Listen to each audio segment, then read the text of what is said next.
మీ business ఏదైనా మీ ఊర్లో promotion చేయాలంటే అది సుమన్ టీవీతోనే సాధ్యం. ఇప్పుడే సంప్రదించండి.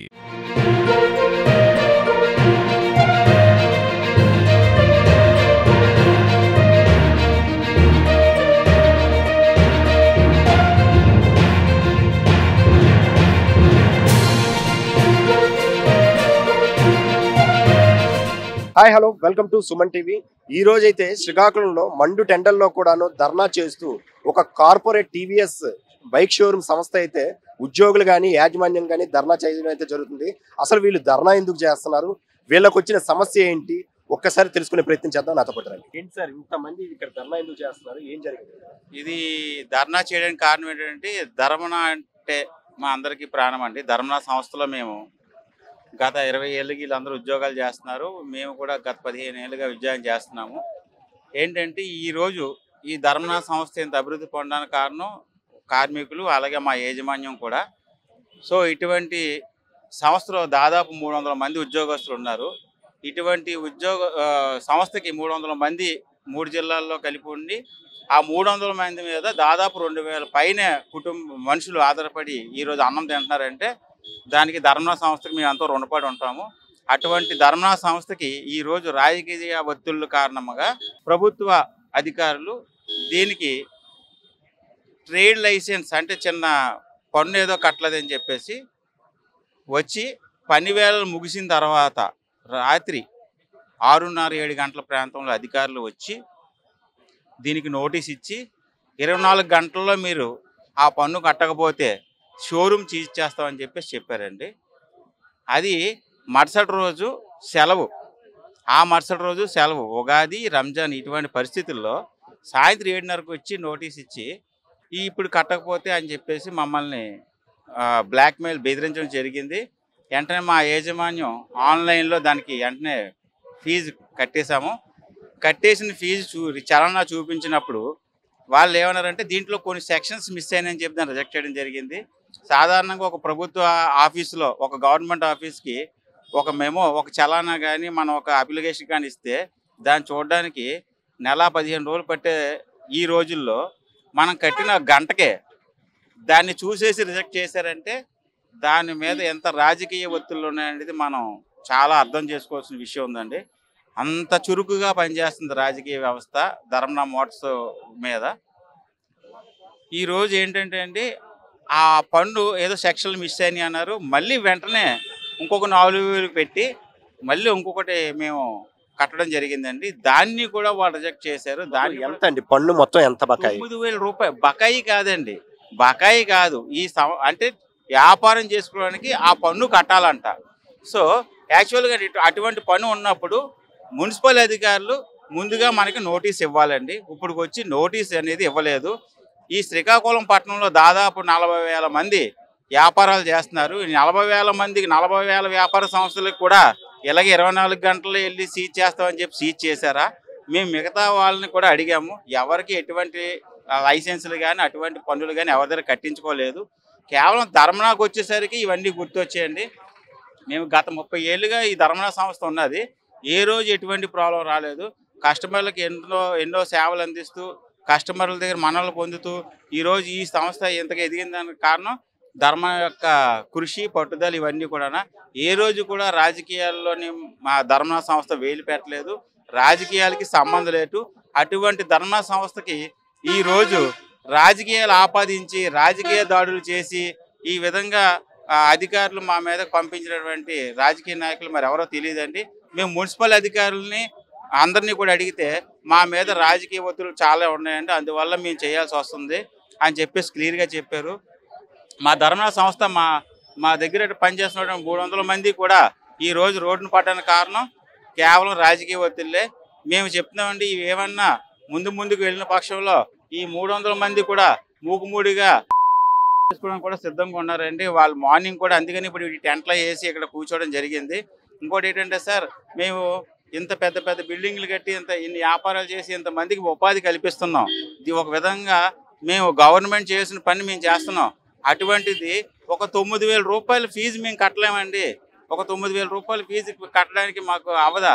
వచ్చి అధికారులు వెంటనే మేము ఇప్పుడే ఇచ్చేస్తాం తీసుకోండి అని చెప్పాం. కానీ లేదండి అని చెప్పేసి కావాలని ఉద్దేశపూర్వకంగా దీన్ని సీజ్ చేయడం జరిగింది. నిజంగా ఇప్పుడు ఈ అందరి ముందు అడుగుతున్నానండి, ఈ శ్రీకాకుళం పట్టణంలో 40,000 వాణిజ్య సంస్థలకి ట్రేడ్ లైసెన్సులు ఉన్నాయా? ఇన్ఫర్మేషన్ యాక్ట్ ప్రకారంగా డీడీ తీసుకొని ఇన్ఫర్మేషన్ తీసుకుంటే ఈ ఇన్ఫర్మేషన్ ఇవ్వగలదా గవర్నమెంట్ అంటే ఇక్కడ ఉన్నటువంటి ప్రభుత్వ అధికారులు. ఈ ప్రభుత్వ అధికారులు మొత్తం కూడా రాజకీయ ఒత్తిళ్లకు తలొగ్గి ఈ 300 కుటుంబాలు రోడ్డు మీద పడేలాగా చేశారు. ఈ 300 కుటుంబాలతో పాటు 2,000 మంది ఉన్నారు. ఒక్కొక్క కుటుంబానికి ఒక ముగ్గురు ఉండరండి, నలుగురు ఉండరా? అలాంటిది 300 కుటుంబాలు ఉన్నాయి. ఇంకా ఇవి కాకుండా మా మీద ఆధారపడి, ఈ వర్క్షాప్ మీద ఆధారపడి స్పేర్ పార్ట్లు కొనుక్కునే మెకానిక్ షెడ్లు, అలాగే స్పేర్ పార్ట్స్ కొనుక్కునే ఇతర షాపులు, ఇవన్నిట్లు కూడా సప్లై చేయాల్సింది మేమేనండి. ఇంతమంది ఆధారపడుతున్న దాన్ని ఈరోజు ఇలాగా రాజకీయ ఒత్తిళ్ళకి గురి చేసి మమ్మల్ని ఇబ్బంది పెట్టడం సరికాదు. మేము ఒకటే చెప్తున్నామండి, గౌరవనీయులంటే చంద్రబాబు నాయుడు గారు కానీ పవన్ కళ్యాణ్ గారికి కానీ మేము చెప్తున్నామండి, ఇంతకు ముందు 5 సంవత్సరాలు డబ్బులు చలామణి లేవు, పనులు దొరకట్లేదు, వ్యాపారాలు జరగట్లేదని బాధపడుతున్నారని చెప్పేసి అందరూ అనుకుంటున్నదే.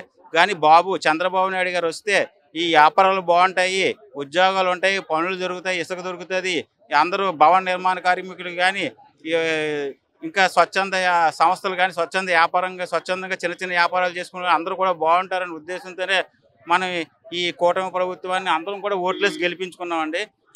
సార్ చంద్రబాబు నాయుడు గారు కానీ పవన్ కళ్యాణ్ గారు ఇదే అడుగుతున్నాను సార్, దయచేసి వీళ్ళకి మీరు ఒక మాట చెప్తే ఇవన్నీ ఆగిపోతాయండి.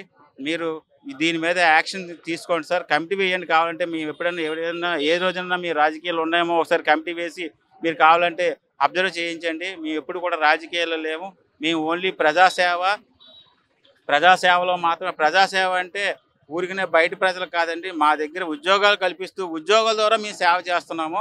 ఆ ఉద్యోగులు ఈరోజు రోడ్డు మీద పడకుండా కాపాడవలసిన బాధ్యత మీదేనండి. దయచేసి ఈ విన్నపాన్ని మీరు గమనిస్తారని చెప్పేసి ఆశిస్తున్నాను. ఈ విషయంపై మీరు ఏమైనా లీగల్ గా ప్రొసీడ్ అయ్యే ఆలోచన ఉందా? లీగల్ గా ప్రొసీడ్ అయ్యే ఆప్షన్ అంటే మేము అది కూడా చూస్తున్నామండి. ఆల్రెడీ మా మేనేజ్మెంట్ ఏవో కొన్ని ఉన్నాయి, అవి ఏంటంటే నాకు స్పష్టంగా తెలియదు. కానీ దానికి ఏంటంటే ఇది కనుక ఇలాగే కొనసాగితే ఏదో ఒక యాక్షన్ తీసుకుంటాం. యాక్షన్ కంటే ముందు మా ఎంప్లాయీస్ అందరూ కూడా రెడీగా ఉన్నారండి. ఎందుకంటే కుటుంబాలు రోడ్డు మీద పడిపోతాయి. అది ఒకటి మాత్రం క్లియర్ గా చెప్పగలుగుతున్నాను నేను. ఈ రోజు మున్సిపాలిటీ వారి నిర్వాహకానికి బలయ్యి రోడ్డును పడ్డాం. అసలు ఏమైందంటే మున్సిపాలిటీ హెల్త్ ఆఫీసర్ మా దగ్గరికి వచ్చి మీకు ట్రేడ్ లైసెన్స్ లేదు అనేసి నోటీస్ ఇచ్చి మాకు వితిన్ 24 అవర్స్లో మీరు ఖాళీ చేయాలి, ఇమీడియట్గా ఖాళీ చేయాలి అని పెట్టారు. అయితే ట్రేడ్ లైసెన్స్ మేము దానికి ఆల్రెడీ ఆన్లైన్లో తీసాం, అది చూసే దానికి యాక్సెప్ట్ చేయలేదు. యాక్సెప్ట్ చేయకుండా బై ఫోర్స్ మాకు లోపల ఉన్న వాళ్ళందరికీ బయటికి పంపించేసి, అలాగే లేడీ వీళ్ళు స్టాఫ్ అందరూ కూడా బయటికి పంపించడానికి ప్లాన్ చేశారు. కానీ మేమేంటంటే ఈ కస్టమర్స్ తాలూకా వెహికల్స్ ఉన్నాయి, తర్వాత ఈ కొత్తగా బళ్ళు కొన్న వాళ్ళ తాలూకా టీఆర్స్ ఉన్నాయి, దానికైనా మాకు 24 అవర్స్ టైం ఇవ్వండి అంటే దానికి వాళ్ళు నిరాకరించారు. ఈ విధంగా మాకు హెరాస్మెంట్ చేసి కేవలం రాజకీయ ఒత్తిళ్లకు తలొగ్గి మాకు హెరాస్మెంట్ చేసి బయటికి పోలీసు బలగం కూడా ఉపయోగించి మా అందరికి కూడా బయటికి తరలించారు. అయితే లోపల మాకు చాలా స్టాక్స్ ఇవన్నీ ఉన్నాయి. దీని తాలూకా భవిష్యత్ ఏమవుతుంది, ఏదైనా యాక్సిడెంట్ అయితే దీనికి అంతా ఎవరు బాధ్యులు? దానికి మేమేంటంటే ఒక పేపర్ తయారు చేసి ఆ పేపర్లో ఏటేటి ఉన్నాయో అవన్నీ కూడా రాసి దాన్ని సంతకం పెట్టమని హెల్త్ ఆఫీసర్ గారికి ఇచ్చాం, మున్సిపల్ హెల్త్ ఆఫీసర్ గారికి. ఆయన దానికి నిరాకరించారు. నిరాకరించి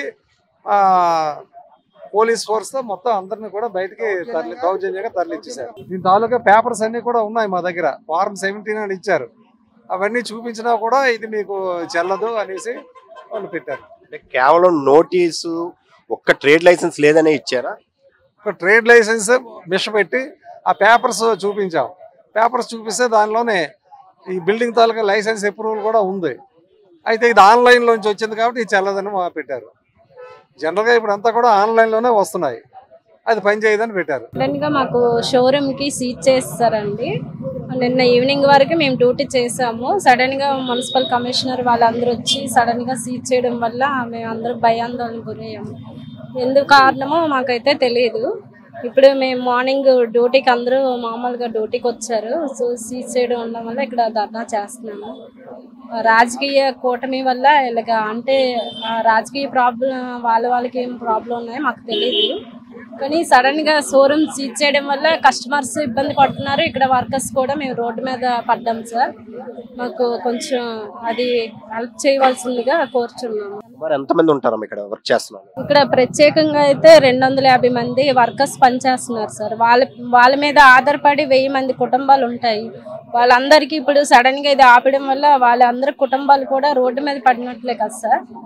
అందుకు మీరు ఈ రాజకీయాలు వల్ల ఇలా దౌర్జన్యాలు జరిగాయి. వీళ్ళు ఇది ఆపవలసిందిగా మేము ప్రభుత్వాన్ని కోరుకుంటున్నాం. చూశారు కదా, ఇక్కడ ఈ రోజైతే శ్రీకాకుళం జిల్లాలో ధర్మాన టీవీఎస్ షోరూమ్ వాళ్ళైతే ఉద్యోగులు మొత్తం యాజమాన్యం అంతా కలిపి ఒక 200 నుంచి 300 మంది ఉద్యోగస్తులు ఇక్కడైతే ధర్నా చేయడం జరుగుతుంది. వారి కుటుంబాలు ఇవాళ రోడ్డున పడ్డాయి. వాళ్ళకి తగిన న్యాయం చేయాలంటూ ప్రభుత్వాన్ని కానీ పెద్దలను కానీ అయితే కోరుకోవడం జరుగుతుంది. వేచి చూద్దాం వాళ్ళకి ఏ న్యాయం జరుగుతుందో. Thank you. సుమన్ టీవీ.